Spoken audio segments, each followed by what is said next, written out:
بسم اللہ الرحمن الرحیم نحمده ونصلي ونسلم على رسوله الکریم اما بعد۔ محترم سامعین کرام، قرآن مجید کی ابتدائی باتیں، قرآن مجید کی عظمت، قرآن مجید وحی کی شکل میں نازل ہوا، اس وحی کی کیفیات، اور اسی طریقے سے قرآن مجید کو الگ الگ نازل کرنے کی حکمتیں، اور اسی طریقے سے تعوذ اور تسمیہ کے متعلق ذکر کیا گیا۔ آج مناسب معلوم ہوا کہ سورہ فاتحہ کو شروع کرنے سے پہلے ایک اور بات کو بھی ذکر کر دیا جائے کہ قرآن مجید جو نازل ہوا ہے اور یہ جو ہمارے سامنے ایک کتابی شکل کے اندر موجود ہے، ایک کتابی شکل کے اندر جو ہمارے سامنے موجود ہے، تو قرآن مجید کا نزول اس کتابی شکل کی اندر نہیں ہوا، بلکہ قرآن مجید کی تدوین بعد میں کی گئی۔ رسول اللہ صلی اللہ علیہ وسلم کے زمانے کے اندر بھی، اور سیدنا ابوبکر صدیق رضی اللہ تعالی عنہ کے زمانے کے اندر، پھر حضرت عثمان غنی رضی اللہ تعالی عنہ کے زمانے کے اندر۔ محترم سامعین کرام، قرآن مجید کی تدوین، اس کے متعلق حضرات مفسرین کرام رحمہ اللہ فرماتے ہیں کہ رسول اللہ صلی اللہ علیہ وسلم پر جب قرآن مجید نازل ہوتا تھا تو آپ صلی اللہ علیہ وسلم حضرات صحابہ کرام رضوان اللہ تعالی علیہم اجمعین کو پڑھ کر سناتے تھے، یاد کروا دیتے تھے، اور کسی کاتب وحی کو بلوا کر اس کو لکھوا بھی دیتے تھے۔ تو قرآن مجید کی تدوین کی سلسلے میں سب سے پہلی چیز جو تھی وہ قرآن مجید کا یاد کرنا، حفظ کرنا ہے۔ اللہ تبارک و تعالی نے یہ جو عرب لوگ تھے اس وقت کے مکہ کے، اور جو عرب لوگ تھے، ان کو اللہ تعالی نے بے پناہ حافظہ عطا کیا تھا، بے پناہ حافظہ۔ یعنی آپ اس سے اندازہ لگا لیجئے کہ چونکہ ان کے ہاں تو شعر و شاعری عام تھی، وہ تو بیٹھے بٹھائے کئی سینکڑوں اشعار پر مشتمل وہ کوئی نہ کوئی قصیدہ کہہ جاتے تھے۔ تو یہ قصیدے جو کئی اشعار پر مشتمل ہوتے، وہ ایک ہی مرتبہ سننے پر ان کو یاد ہو جاتے تھے۔ اب اس کو یوں سمجھے مثال کے طور پر کہ ہمارے ہاں بھی محفل حمد و نعت ہوتی ہے، ٹھیک ہے نا، حمد و نعت ہوتی ہے، کسی نے حمد پڑھی، کسی نے نعت پڑھی وغیرہ، اور کسی نے کوئی نعت پڑھی، کسی نے کوئی نعت پڑھی۔ اب یہ جو مختلف قسم کے اشعار جو نعت کی شکل میں، حمد کی شکل میں پڑھے جا رہے ہیں، اب ہم میں سے کوئی بہت ویری انٹیلیجنٹ بندہ ہو کہ وہ جناب اللہ جس نے جو پڑھا سنا اور اس کو یاد ہو گیا، ٹھیک ہے، شاید ہی ہم میں سے کوئی ایسا شخص ہوگا، ورنہ بہت کم ہے۔ عربوں کے اندر یہی تھا کہ کسی نے اشعار پڑھے اور اس نے چاہے وہ سینکڑوں اشعار پر مشتمل قصیدہ ہوتا، وہ ان کو یاد ہو جاتے تھے۔ اللہ تعالیٰ نے ان کو ایسا حافظہ عطا کیا تھا۔ تو یہی وجہ تھی حضرات صحابہ کرام رضوان اللہ تعالی علیہم اجمعین، قرآن مجید نازل ہوتا تو ساتھ ساتھ اس کو کیا کرتے رہتے تھے، یاد کرتے رہتے تھے۔ عربوں کے حافظے کے متعلق بات آ گئی۔ ہمارے استاد محترم جب ہم اپنا ایم فل علوم اسلامیہ، میرا ایم فل اسلامک اسٹڈی چل رہا تھا، تو ہمارے جو علوم القرآن کے جو پروفیسر صاحب تھے، ڈاکٹر قلب بشیر خاور بٹ صاحب، تو انہوں نے ایک واقعہ سنایا اس زمن کے اندر کہ اللہ تعالیٰ نے عربوں کو کتنا حافظہ عطا کیا تھا۔ وہ کہنے لگے کہ یہ جو وسطی ایشیا کی یہ جو ریاستیں ہیں جو بعد میں آزاد ہو گئیں، یہ روس کی جو آزادیں تھے، آذربائیجان اور یہ ازبکستان، تاجکستان اور یہ ان علاقوں کی، تو وہ کہنے لگے کہ ان علاقوں کے اندر جب حضرات صحابہ کرام رضوان اللہ تعالی علیہ مجمعین کو جب اسلام یہاں پر گیا تو مسلمان بھی یہاں پر پہنچے، تو وہ تجارت کی غرض سے جایا کرتے تھے۔ تو ہوا یہ ہے کہ ایک عرب تاجر وہاں پر گیا تو مسجد کے اندر چلا گیا۔ مسجد میں جا کر اس نے کوئی نماز وغیرہ پڑھی، یا مسافر تھا تو اس نے کہا تھوڑا چلو میں یہاں آرام بھی کر لوں یا میں نماز بھی پڑھ لوں کوئی اپنا۔ تو کہتے ہیں کہ اسی مسجد میں 2 آدمی تھے اس علاقہ کے، ان کی آپس میں کسی بات پر تو کار ہو گئی، کسی بات پر کوئی بحث ہو گئی، ٹھیک ہے نا، اور آپس میں الجھنا شروع کر دیا اور باتوں میں بات بنتی چلی گئی۔ ان کی کوئی آپس میں کسی مقدمہ کی کسی جو بھی بات ہوگی، وہ قاضی کے پاس ایک شخص چلا گیا اور اس نے جا کر دعویٰ دائر کر دیا، وہاں کا جو اس وقت کا جو چیف جسٹس، اس کے پاس چلا گیا کہ میرا اس کے ساتھ یہ معاملہ اور یہ بات ہوئی ہے تو اس طریقے سے۔ اب انہوں نے کہا کہ بھی تمہارے پاس کوئی گواہ ہے یا نہیں ہے یا کوئی اس طریقے سے، تو انہوں نے کہا کہ میرے پاس کوئی گواہ تو نہیں ہے، لیکن یہ چونکہ ساری بات ہماری مسجد کے اندر ہوئی ہے اور اس مسجد میں میرے اور اس کے علاوہ اور کوئی نہیں تھا، ہاں البتہ کوئی ایک اجنبی مسافر عرب محسوس ہو رہا تھا، وہ وہاں پر موجود تھا، اس کے سامنے یہ گفتگو ہوئی ہے۔ تو قاضی نے کہا کہ اس کو بلا لو۔ چنانچہ آیا، دیکھا تو وہ مسجد کے اندر تھا، اس کو بلا کر قاضی کے پاس لے کر چلے گئے۔ تو قاضی صاحب نے اس سے پوچھا کہ بھائی کیا ان کے درمیان میں کوئی بات ہو؟ انہوں نے کہا کہ دیکھیں قاضی صاحب، میں تو عرب کا رہنے والا ہوں، مجھے تو یہ جو زبان ہے اجنبی زبان ہے، مجھے تو نہیں آتی، لیکن ایک بات ہے کہ یہ باتیں اس طرح شروع ہوئیں، اس نے یہ الفاظ کہے اور اس کے جواب میں اس نے یہ الفاظ کہے، پھر اس نے یہ کہے اور اس کے جواب میں یہ کہے، اور یعنی کہ وہ یعنی کہ جو باتیں ہوئی تھیں اس کا معنی مفہوم کا نہیں پتہ، لیکن وہ ورڈنگ جو ہے A to Z، وہ پوری ورڈنگ انہوں نے بتا دی کہ اس نے پہلے یہ بات کی، اس کے جواب میں اس نے یہ کہا، اس نے یہ کہا، اس نے یہ ایز اٹ از وہ ساری کی ساری گفتگو کیا کر دی، نقل کر دی، ٹھیک ہے۔ اب اس سے آپ اندازہ لگا لیجئے کہ اللہ تعالیٰ نے ان کو کیا کہتے ہیں حافظہ کتنا عطا کیا تھا کہ وہ سن کر ہی باتوں کو کیا کر لیتے تھے، یاد کر لیتے تھے۔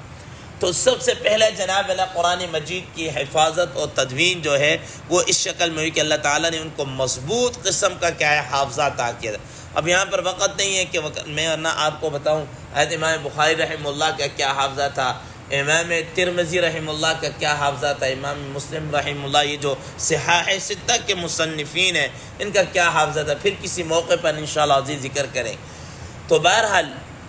حضرات صحابہ کرام رضوان اللہ تعالی علیہ مجمعین کے حفظ کے ساتھ ساتھ رسول اللہ صلی اللہ علیہ وسلم کے مختلف کاتبین وحی تھے جو قرآن مجید کو لکھا کرتے تھے، جن میں حضرت زید بن ثابت رضی اللہ تعالیٰ عنہ، حضرت ابی بن کعب رضی اللہ تعالیٰ عنہ، حضرات خلفائے راشدین رضوان اللہ تعالیٰ علیہ مجمعین، اور بھی اس طریقے سے ہیں جن کی بعد حضرات نے تقریباً 40 کے قریب تعداد کو نقل کیا ہے، 40 کے قریب تعداد کو نقل کیا ہے، جو وقتاً فوقتاً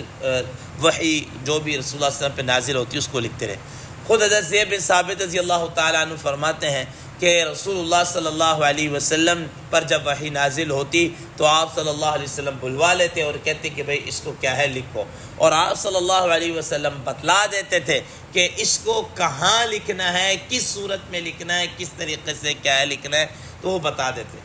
اب یہ جو لکھی جاتی تھی چیزیں جس سے لکھی جاتی، ظاہر ہے اس وقت یہ جو ورق تھا یہ اتنا دستیاب نہیں تھا،